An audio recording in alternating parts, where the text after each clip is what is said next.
Тука сме со докторот Кадри Хаджијанза, специјалист по психијатрија. Дојдовме тука ради инцидентот што се случи денеска и ние сите сме во шок. Дојдовме тука да земеме некои совети или како да се справиме со шокот.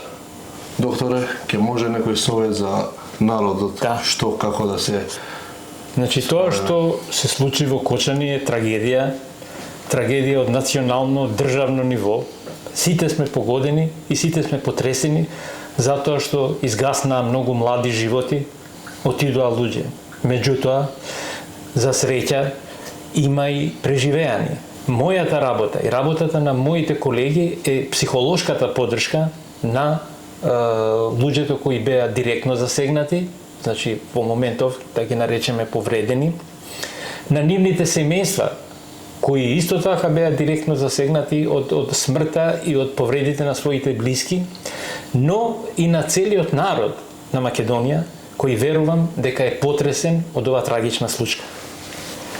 Што да направиме во овие денови? Најдобро би било да се обратиме до стручна служба, психијатар или психолог. Такви стручни служби постојат низ сите градови. Ние, како клиника за психијатрија, веќе презедовме некои конкретни чекори. Во тој смисол, отворена е линија за психолошка поддршка, како што рековме, засегнатите од ова голема трагедија, и кој број за психолошка поддршка ќе биде достапен 24 часа на ден. На тој број ќе одговараат професионалци, доктори и психолози, зависно од тоа со каков проблем ќе се јави пациентот. Вториот совет што би сакал да го дадам е да не се зимаат лекови за смирување или нешто што луѓето, народот мисли дека треба, туку за сето тоа да се консултираат и да се информираат професионалците.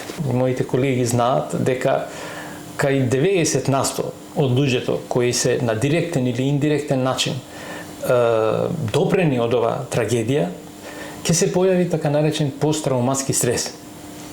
Стресна ситуација која во основа е душевна ситуација, меѓутоа многу влијае и на физичката добросостојба на луѓето.